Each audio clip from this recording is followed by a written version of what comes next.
காட்டுக்குள்ளதான் சுத்திக்கிட்டு இருப்பாரு. அவரை சுத்தின இடங்கள்ல அவர் மேல தாக்கத்தை உருவாக்குன ஒரு இடம் என்னன்னா, அவர் வீட்டுக்கு பக்கத்துல இருக்கிற ஒரு குகை. அந்த குகை ஒரு மர்மமான இடமா இருந்தது. அவரை பயமுறுத்துச்சு. ஒரு நிலைமையில அவருக்குள்ள தைரியத்தை வர வச்சுக்கிட்டு அந்த குகைக்குள்ள காலடி எடுத்து வச்சாரு. யங் மியமோட்டோவுடைய இந்த அட்வென்ச்சர்ஸ் வரலாற்றிலேயே சில சிறப்பான வீடியோ கேம்ஸ் உருவாக்க இன்ஸ்பிரேஷன் அமைச்சது. ஒருவேளை ஜம்ப் பண்ண வைக்க முடியும். கேம் டிசைனர்ங்கிற டைட்டில அவர் தான் உருவாக்குனாரு. ஷிகேரோ மியமோட்டோக்கு முன்னாடி அதெல்லாம் ஒண்ணுமே கிடையாது. கற்பனைகள் கடந்த யோசனையால வெரி குட் தடுமாறிக்கிட்டு இருந்த சாதாரண பிளேயிங் கார்டு கம்பெனியா இருந்த நிண்டெண்டோவை multi billion dollar video game ஜெயண்டா மாத்தினார். நிண்டெண்டோவோட ஆம்பிஷனும் மியமோட்டோவோட கிரியேட்டிவிட்டியும் ஒன்னா சேர்ந்து ஒரு லைட்னிங்கா உருவாச்சு.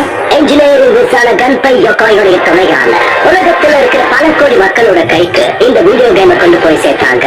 நான் குழந்தையா இருக்கும்போது கேம் வச்சிருந்தேன். அது எங்க அம்மாக்கு ரொம்ப ரொம்ப பிடிச்சிருந்தது. எல்லாருக்கிட்டையும் ஒண்ணு இருந்துச்சு.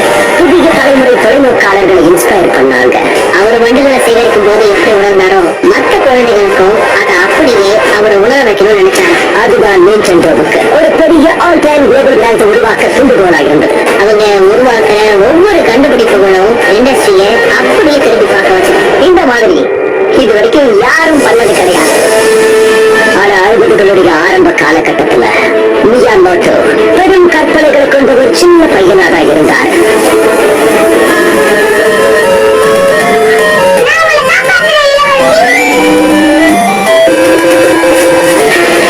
வீடியோ கேம்ஸ்காக அறியப்பட்ட நிண்டெண்டோ 1889 ஆரம்பிக்கப்படும் போது வித்தியாசமான கேம்ஸ் விற்பனை பண்ணாங்க. கேட்டோன்னு இருக்கிற ஒரு சாதாரண ஸ்ட்ரீட்ல தான் நிண்டெண்டோவை ஆரம்பிச்சாங்க. அவங்க கார்ட்ஸ் உருவாக்குவாங்க. குறிப்பிட்டு சொல்லணும்னா ஆனப்புட டெக்ஸ் தான் அவங்க ஸ்பெஷாலிட்டி. ஒரு வெஸ்டர்ன் பிளேயிங் கார்டு டெக் எப்படி இருக்குமோ அதே மாதிரி தான் இதுவும் இருக்கும். கிட்டத்தட்ட பாத்தீங்கன்னா நிண்டெண்டோவோட பாதி வரலாற்றுல அவங்க அதை தான் உற்பத்தி செஞ்சாங்க. 1949ல ஹிரோஷி யாமௌச்சி தன்னுடைய ஃபேமிலி பிசினஸ் எடுத்து நடத்த ஆரம்பிச்சார். நிண்டெண்டோட பிரசிடென்டா இருந்த யாமௌச்சி அவர் ஃபேமிலி மெம்பர்ஸ் நிண்டெண்டோவை விட்டு வெளியேற்றினாரு. அதை தொடர்ந்து பணத்தை சம்பாதிக்கிறதுக்கான புது வழியை தேடினார். 50கள்ல 60கள்ல அவங்களுக்கு என்ன பண்றதுன்னு தெரியாம அவங்க எல்லா விதமான வேலைகளும் பார்த்துட்டு இருந்தாங்க. பாத்தீங்கன்னா டாக்ஸிஸ், ரைஸ் கம்பெனி வச்சிருந்தாங்க. ராமன் நூடுல்ஸ், அப்புறம் லவ் ஹோட்டல்ஸ் பேரை வச்சோம் சில ஹோட்டல்ஸ் நடத்திக்கிட்டு இருந்தாங்க. சோ யா இந்த மாதிரி நிறைய விஷயங்கள்ல பண்ணிக்கிட்டு இருந்தாங்க. ஒரு எதிர்பாராத எம்ப்ளாயி கிட்ட இருந்து எதிர்பாராம உருவான ஒரு ப்ராடக்ட் அதுதான் நிண்டெண்டோவோட ஃபோக்கஸ மொத்தமா மாத்துச்சு. சோ குன்பை யோகோய் ஒரு இன்ஜினியர் ஃபேக்டரியோட எக்யூப்மெண்ட்ஸை மெயின்டைன் பண்ணதான் அவரை வேலைக்கு சேர்த்தாங்க. ஆபீஸ்ல சும்மா அங்க இருக்கிற பார்ட்ஸை டிங்கரிங் பண்ணிக்கிட்டு இருக்கிறது அவருக்கு ரொம்பவே போரா இருந்துச்சு. அப்போ அல்ட்ரா ஹேண்டுடைய ஒரு புரோட்டோடைப்பை அவரை உருவாக்குனாரு. அல்ட்ரா ஹேண்ட்ங்கிறது ஒரு எக்ஸ்டெண்டபிள் பிளா. அதை நாம இன்னைக்கும் பார்க்கலாம். 1966ல வெளியாச்சு அண்ட் 12 லட்சம் யூனிட்ஸ் விற்கப்பட்டுச்சு. அது ஒரு பெரிய ஹிட். நிண்டெண்டோவை திவாலாகாம அதான் காப்பாத்துச்சு. 1987ல நிண்டெண்டோ டாய் இண்டஸ்ட்ரியில ஸ்ட்ராங்கா காண்பிச்சிருந்தாங்க. 24 வயசான ஷிகரோ மியமோட்டோ இதுல உள்ள நுழைய நினைச்சாரு. நிண்டெண்டோ இந்த கார்ட்டூன்ஸ்க்கும் காமிக் புக்ஸ்க்கும் பெரிய ஃபேன். எஸ் அவங்க அப்பாவுக்கு அவர் ஒரு காமிக் புக் ஆர்டிஸ்ட் ஆகிறதுல விருப்பம் இல்ல. சோ மியமோட்டோ ஒரு இண்டஸ்ட்ரியல் டிசைனர் ஆகிறதுக்காக தான் காலேஜுக்கு போனாரு. மியமோட்டோ அப்பதான் ஸ்கூல்ல இருந்து வெளியே வந்தாரு. எந்த எக்ஸ்பீரியன்ஸும் இல்லாம நேரடியா போய் யாமௌச்சில இருக்கிற பிசினஸ் மேனை மீட் பண்றாரு. அதுவும் கொஞ்சம் கூட யோசிக்காம தன்னோட குடும்பத்தையே வேலையை விட்டு தூக்கணும். மியமோட்டோ அவர்கிட்ட குழந்தைங்களுக்காக மிருகங்களோட வடிவத்துல உருவாக்கின கோட் ஹேங்கர்ங்கிற ஒரு விஷயத்த அவர்கிட்ட காட்டினாரு. எனக்கு நல்லா தெரியும் அவரு கண்டிப்பா பயந்துருப்பாரு. அந்த அழகான ஹேங்கரை மட்டும் அப்ப கவனிக்கல. அந்த யங் மேனோட திறமைய அவர் கவனிச்சாரு. மார்க்கெட்டுக்கு தேவையான அந்த நல்ல திறமை அவருக்குள்ள இருந்துச்சு. யாமௌச்சி அந்த சின்ன பையனை உடனே வேலைக்கு சேர்த்துக்கிட்டாரு. அதுவும் ப்ராடக்ட் டெவலப்மெண்ட் டிபார்ட்மெண்ட்ல ஒரு ஜூனியரா சேர்த்துக்கிட்டாரு. மியமோட்டோவுடைய புதிய யோசனைகள் நிண்டெண்டோவுக்கு தேவைன்னு யாமௌச்சி நினைச்சாரு. அந்த புது கிரேஸ் உலகத்தையே கட்டுப்படுத்துச்சு. 1978 ஏப்ரல்ல டைட்டோ ஸ்பேஸ் இன்வேடர்ஸ் ரிலீஸ் பண்ணாங்க.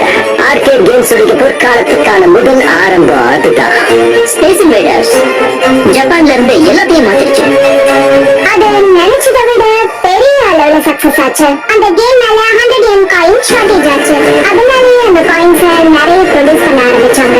நிண்டெண்டோவோட ஆரம்ப காலகட்டத்துல ஆர்கேட் எரால நிண்டெண்டோ நாக் ஆஃப் கேம் உருவாக்கிட்டு இருந்தாங்க. நியூடாஸ்கோப் 1980 அக்டோபர்ல வெளிவந்துச்சு. அது எக்ஸாக்டா ஸ்பேஸ் இன்வேடர்ஸ் கிடையாது, ஆனா கிட்டத்தட்ட அந்த மாதிரி தான். ஜப்பான்ல ஓரளவுக்கு தான் அது சக்சஸ் ஆச்சு. அதனால அவங்க அதை யூஎஸ்க்கு கொண்டு வரலாம்னு முடிவு பண்ணாங்க. அமெரிக்கால புதுசா நிறுவப்பட்ட நிண்டெண்டோவுக்கு யாமாகுச்சி 3000 ரேடாஸ்கோப் ஆர்கேட் கேபினெட்ஸ் ஷிப் மூலமா அனுப்புனாரு. ஆனா அது ஜப்பான்ல இருந்து யுனைடெட் ஸ்டேட்டுக்கு வர்றதுக்கு 4 நாட்கள் ஆயிடுச்சு. அந்த நேரத்துல உலகம் மாறிடுச்சு. 1980ல அந்த நேரத்துல எல்லா இடத்துலயும் அதிகமா இருந்த வீடியோ கேம் எதுன்னு பாத்தீங்கன்னா பாக்குறதுக்கு சின்னதா பசியோட எல்லோ கலர்ல இருக்கிற பேக்மேன் தான். அது space shooters out, Pac-Man fever நிறைய இருந்துச்சு. ரேடாஸ்கோப் பெரிய அளவுல யூஎஸ்ல ஃபெயிலியர் ஆச்சு. அது மட்டும் இல்லாம அவங்க கிட்ட கிட்டத்தட்ட 2000 யூனிட்ஸ் சேல்ஸ் ஆகாம அப்படியே வேர் ஹவுஸ்ல இருந்தது. அதை வச்சு அவங்க என்ன பண்றதுன்னு கண்டுபிடிக்கலன்னா அதுதான் நிண்டெண்டோ அமெரிக்காவோட கடைசி நாள். எந்த பிரச்சனையும் இல்லாத அதை அவங்களால விற்க முடியல. ஆனா அதை பயன்படுத்திக்க புதுவெளியை யோசிக்க கூடாது. யாமாவுச்சி உடனே ஒரு புது கேம உருவாக்கி ஆகணுங்கிற ஐடியாவோட வந்தாரு. சொல்லுங்க. So, அவங்க என்ன பண்ணாங்கன்னா ஒரு இன்டர்னல் ஐடியா காம்படிஷனை வச்சாங்க. அப்ப ஷிகரு மியாமோட்டோ ஒரு ஆரம்ப ஐடியாவோட முன்னாடி வந்தாரு. மியாமோட்டோ பாப்பாயோட பெரிய ஃபேன். பாப்பா இதை செய்யணும். பாப்பாய் பாத்தீங்கன்னா உலகம் முழுக்க ரொம்ப பிரபலமான ஒண்ணா இருந்துச்சு. முக்கியமா ஜப்பான்ல சில வருஷங்களுக்கு முன்னாடி நிண்டெண்டோ பாப்பாய லைசன்ஸ் பண்ணிருந்தாங்க. ஆனா ஹூடா கால்ஸ் உருவாக்குறதுக்காக அந்த பாப்பாய் இமேஜுக்கு அவங்க கிட்ட ரைட்ஸ் இருந்துச்சு. சோ ஏன் அதை ஒரு வீடியோ கேமுக்கு யூஸ் பண்ண கூடாது? மியாமோட்டோவை இந்த ப்ராஜெக்ட்கான டிசைனை ரெடி பண்ண சொல்லி அவரை ரீஅசைன் பண்ணாங்க. அவரை மியாமோட்டோ கிட்ட நம்ம கிட்ட இருக்கிறத வச்சு ஒர்க் ஆகுற மாதிரி ஒண்ணு உருவாக்க சொன்னாரு. அவர் என்ன பண்றாருன்னு அவருக்கே தெரியல. ஏன்னா இதுக்கு முன்னாடி ஒரு வீடியோ கேம் அவர் டிசைன் பண்ணதே கிடையாது. நிண்டெண்டோல அவருடைய வேலையே கேபினெட்ஸ்க்கு வெளியில ஆர்ட் ஒர்க்ஸ் உருவாக்குறது மட்டும்தான். அந்த வேலையை தான் அவரு பண்ணிக்கிட்டு இருந்தாரு. மியாமோட்டோவுக்கு உதவி செய்ய யாமாகுச்சி அவருடைய ஸ்டார் இன்ஜினியரான கன்பை யோகாயை நியமிச்சார். நிண்டெண்டோவோட முதல் ஹேண்ட் கேமான கேம் அண்ட் வாட்சுக்கு காரணமானவர். இந்த கேம் அண்ட் வாட்ச் நம்மளோட உள்ளங்கை அளவுக்கு தான் இருக்கும். அது ஒரு சின்ன டிஜிட்டல் ஸ்கிரீன். அதுல ஒரே ஒரு கேம் தான் விளையாட முடியும். இந்த கேம் அண்ட் வாட்ச் எதுக்காக ஒரு பிரமாதமான ஐடியானா நிண்டெண்டோ ஹார்ட்வேருக்கு தேவையான ஒவ்வொரு பீஸையும் கொடுத்து ஒரு ஃபவுண்டேஷனா அது இருந்துச்சு வியூவை உருவாக்குற வரைக்கும். எல்லாமே தெளிவா விளக்குனாரு. அதாவது எக்ஸாக்டா ஹார்ட்வேர் ஸ்பெசிபிகேஷன்னா என்ன, டிசைனோட சாய்ஸ்க்கும் அதுக்கும் என்ன சம்பந்தம்ங்கறத அவருக்கு தெளிவா விளக்குனாரு. யோகாயோ மியாமோட்டோவோ ஒரு கான்செப்ட உருவாக்கணும். மியாமோட்டோ அந்த கேமை பத்தி ஒரு கதையை சொல்லலாம்னு நினைச்சாரு. ஆனா அந்த டைம்ல அது அந்த அளவுக்கு பிரபலமானது கிடையாது. 80களோட ஆரம்பத்துல வீடியோ கேம்ஸ் ப்ரோக்ராமர்ஸ் எல்லாம் உருவாக்குவாங்க. அண்ட் ஆரம்பத்துல உருவாக்கப்பட்ட கேம்ஸ் எல்லாம் அப்படிதான் உருவாக்கப்பட்டுச்சு. அதுக்கப்புறம் ஸ்டோரி இருந்தா நல்லா இருக்கும்னு நினைச்சு அதை அவங்க உருவாக்குனாங்க. அண்ட் மியாமோட்டோ அதை மாத்த நினைச்சாரு. நிறைய ஃபெயிலியர்ஸ் சந்திச்சாரு. அண்ட் அதுக்கப்புறம் பாப்பாயை யூஸ் பண்ணி ஒரு ஸ்டோரியை ரெடி பண்ணாரு. ஒரு பாப்பாய் கார்ட்டூன் இருக்கு. நீங்க அதை பாத்தீங்கன்னா ஆலிவ் ஆயில் தூக்கத்துல நடப்பாங்க, கம்பி மேல நடக்கிறது, அப்புறம் ஒரு கன்ஸ்ட்ரக்ஷன் சைட்ல நடக்கிற மாதிரி இருக்கும். ஒரு ஸ்கை ஸ்கிரேப்பர்ல ஏறுற மாதிரி கேம் உருவாக்க நினைச்சாங்க. ஆனா கேம் கேபினெட்டுடைய டெக்னாலஜி ரொம்ப லிமிட்டடா இருந்தது. மியாமோட்டோ ஸ்கிரீனை ஸ்க்ரோல் பண்ற மாதிரி இருக்கணும்னு நினைச்சாரு. ஆனா ரேடாஸ்கோப்ல ஸ்க்ரோலிங் கேப்பபிலிட்டி கிடையாது. சோ எனக்கு இதுல நாம அந்த ஸ்டோரியை கொண்டு போற விதம் தான் ரொம்ப முக்கியம்னு தோணுது. அவன் ஏறுவான். ஆமா ஆமா. சோ மியாமோட்டோ டிராயிங் போர்ட் கிட்ட போய் இந்த வெர்டிகல் நரேட்டிங்க ஆரம்பிச்சாரு. சோ ஒவ்வொரு லெவலும் முன்னாடி மாதிரி இருக்காது இல்லையா? எக்ஸாக்ட்லி. சோ அந்த மூவ்மெண்ட்டை கரெக்டா வர வைக்கணும். அதை பார்க்க ரியலிஸ்டிக்காவும் இருக்கணும்னா அந்த கேரக்டர் மேல் நோக்கி போற மாதிரி உருவாக்கணும். இது நல்ல பிளான் தான். அதுக்கப்புறம் நெக்ஸ்ட் லெவல் மியாமோட்டோவோ தொடர்ச்சியா 2 மாசம் கடுமையா உழைச்சாங்க. கேம் டிசைன் அப்ரூவ் ஆயிடுச்சு. அந்த ப்ராசஸோட கோடிங்கையும் ஆரம்பிச்சிட்டாங்க. கேரக்டர் டிசைன் உருவாக்குனாங்க. அதோட ரைட்ஸ் வாங்க தான் அவங்க போராடினாங்க. டிராயிங் மட்டும்தான் பாப்போயை யூஸ் பண்றதுக்கு நிண்டெண்டோ கிட்ட ரைட்ஸ் இருந்துச்சு. மாசம் கஷ்டப்பட்டு உழைச்சது எல்லாமே இப்போ வேஸ்ட் ஆயிடுச்சு.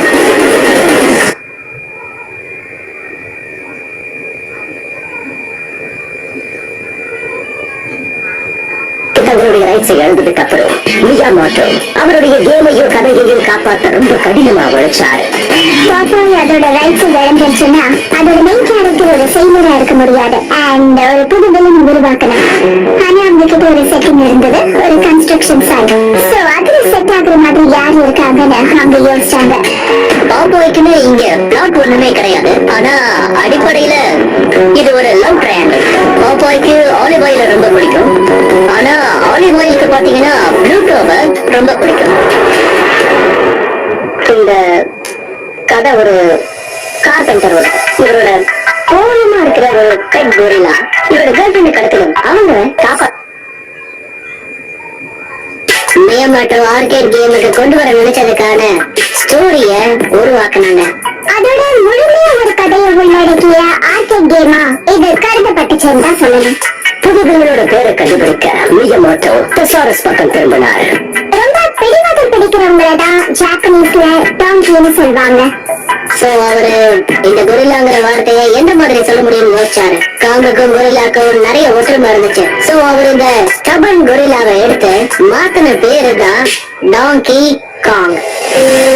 புது ஸ்டோரி தயாரா இருக்கும் போது அவங்க ரெண்டு பேரும் விற்கப்படாத அந்த 2000 ஆர்கேட் கேம்ஸ எப்படி உபயோகப்படுத்தலாம்னு யோசிச்சுக்கிட்டு இருந்தாங்க. ஒரு கேம் நீங்க ஆர்கேட் கேபினெட்ல ரீப்ளேஸ் பண்ண நினைச்சீங்கன்னா அதை மொத்தமா தூக்கப்பட வேண்டிய அவசியம் இல்ல. அதுல இருக்கிற நிறைய பீசஸ் நீங்க ரீயூஸ் பண்ணலாம். நீங்க அந்த மொத்த கேபினெட்டையுமே ரீயூஸ் பண்ணலாம். அதாவது கண்ட்ரோல் பேனல், அந்த ஜாய்ஸ்டிக் பட்டன்ஸ், இதை யூஸ் பண்ணி மூவ் பண்ணலாம். வச்சு என்ன பண்றது? கேபினெட்ல இருக்கிற பட்டனை பிரஸ் பண்ணா ஏதாவது ஒண்ணு நடக்கணும். அதுவும் அவசியமானதா இருக்கணும். ஒரு நல்ல கேம்னா விளையாடுறவங்களுக்கு 2 ஆப்ஷன்ஸ் தரணும். தனியா விளையாடுனா ஈஸியா இருக்கணும், டீமா விளையாடுனா கஷ்டமா இருக்கணும்.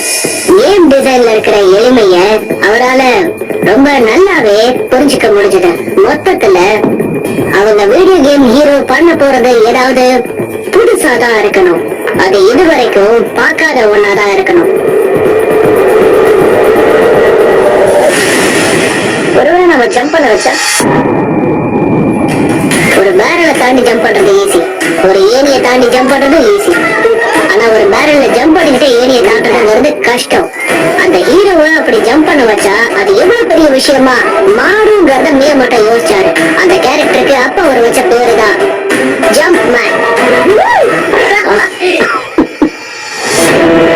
கடைசியா ஜூலை 1981ல நிண்டெண்டோ டாங்கி காங்க ரிலீஸ் பண்ணாங்க. யுனைடெட் ஸ்டேட்ஸோட எல்லா ஆர்கேட்ஸ்லயும் இது இருந்தது. அமெரிக்கால இருக்கிற நிண்டெண்டோவை காப்பாத்துற அளவுக்கு அது விற்பனை ஆகும்னு அவங்க நினைச்சாங்க. நிண்டெண்டோ பணத்தை இழந்துடக்கூடாதுன்னு தான் நினைச்சாங்களே தவிர இந்த கேம் மேல ஒரு பெரிய அளவுல அவங்களுக்கு நம்பிக்கை இல்ல. யூஎஸ் மார்க்கெட்ல அது செட் ஆகுமான்னு அவங்களுக்கு தெரியல. அவங்களுக்கு அந்த 2000 கேபினெட் மிஷின்ஸ் வித்தா மட்டும் போதும். 1981ல மட்டும் அவங்க 60,000 கேம்ஸ் வித்தாங்க.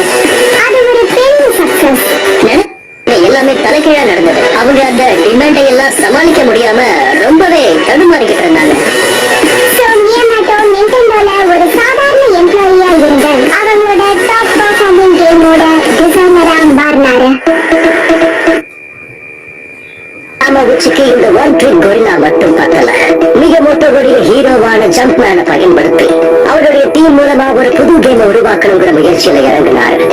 மியாமோட்டோ கிட்டயும் யோகாய் கிட்டயும் டாங்கி காங்கோட ஒரு பெரிய சக்சஸ் இருக்கு. சோ இதுக்கப்புறம் அவங்க பண்ண போற ஒவ்வொரு விஷயத்தையும் அந்த சக்சஸோட கம்பேர் பண்ணுவாங்கன்னு நம்மளுக்கு தெரியும். பிரஷர் ரொம்ப அதிகமா இருந்துச்சு. மியாமோட்டோ ஜம்ப் மேனுக்கான ஒரு புது கதையை பத்தி யோசிச்சுக்கிட்டு இருக்கும் போது யாமாகுச்சி யோகாய் டாங்கி காங்க கேம் அண்ட் வாட்சுக்குள்ள மாத்த சொன்னார். டாங்கி காங்ல சேலஞ்சான விஷயம் என்னன்னா அதை ஜாய்ஸ்டிக் வச்சு தான் விளையாட முடியும். ஆனா கேம் அண்ட் வாட்ச்ல ஜாய்ஸ்டிக் வச்சு விளையாட முடியாது. லெஃப்ட் அண்ட் ரைட்ல நகர்ந்து போகணும்னா அந்த பெரிய பெரிய லெஃப்ட் அண்ட் ரைட் பட்டனை தான் பிரஸ் பண்ணணும். இருக்கக்கூடிய ஒரு டிவைஸ்ல 4 டைரக்ஷனையும் மூவ் பண்றதுக்கான ஒரு ஐடியாவை யாருமே அந்த நேரத்துல கொண்டு வரல. சோ யோகாய் ஒரு ஐடியாவை கொண்டு வந்தாரு. அதுதான் நாம இப்போ டி பேட்னு சொல்றோம், டைரக்ஷனல் பேட். அந்த டி பேட் தான் ஒரு காமன் ஃபங்க்ஷன் ஒண்ணு சேர்ந்தா எப்படி இருக்கணும்ன்றதுக்கான ஒரு எடுத்துக்காட்டா அமைஞ்சது. கேமர்ஸ் எல்லாரும் அந்த D-pad பார்த்தா போதும், மேல பிரஸ் பண்ணா கேரக்டர் மேல போகும், கீழே பிரஸ் பண்ணும்போது கீழே போகும். அதே மாதிரி லெஃப்ட் அண்ட் ரைட்டும் பிரஸ் பண்ணாம அந்த D-pad வீடியோ கேம் இண்டஸ்ட்ரியில அதிக பங்களிப்புடைய ஒரு ஹார்ட்வேரா மாறுச்சு. அதுல யாருக்கும் எந்தவித சந்தேகமும் கிடையாது. முற்ற தூண்டி விடுறதுக்காக மியமோட்டோவுக்கு ஒரு சீனியர் எக்ஸ்சேஞ்ச் தேவைப்பட்டுச்சு. மியமோட்டோ வெளியில தியேட்டர் வசதி நடந்துகிட்டு இருந்தாரு. அவருக்கு தேவையான இன்ஸ்பிரேஷன் தேடி அப்ப கிரவுண்டுக்குள்ள போற சில பைப்ஸ் அவரை பார்த்தாரு. எனக்கு தெரிஞ்சு நிறைய பேர் இந்த மாதிரி சீவேஜ் பைப்பை பார்த்தோம். ஓகே, நம்ம அதை எக்ஸ்ப்ளோர் பண்ணணும்னு சொல்ல மாட்டாங்க. அதனாலதான் நம்மளால கேமிங்கை இன்னும் மாத்த முடியல. அப்புறம் அவங்க ரியலைஸ் பண்ணாங்க, எதுக்காக இந்த கேரக்டர் ஒரு கார்பெண்டரா இருக்கணும்? ஒரு கார்பெண்டருக்கும் பைப்ஸ்க்கும் சம்பந்தம் கிடையாது. சோ அது ஒரு பிளம்பரை மாத்தினாங்க. மியமோட்டோவுடைய ஹீரோவுக்கு ஒரு புது பெயர் கிடைச்சது, மாரியோ. ஆக்சுவலா இந்த நேம் எப்படி வந்துச்சுன்னா, நிண்டெண்டோ வேர்ஹவுஸ் உடைய லேண்ட் ஓனருடையது மேரியோ சிகாலி. ஒரு உண்மையான பர்சனுடைய நேம தான் மேரியோவுக்கு வச்சிருக்காங்க. அவருக்கு ஒரு அசிஸ்டன்ட் உருவாக்குனார். ஒரு பிரதரை கொண்டு வந்தாரு. சோ அப்பதான் மாரியோ லூயிஜின்னு ரெண்டு கேரக்டர் பார்த்தாங்க.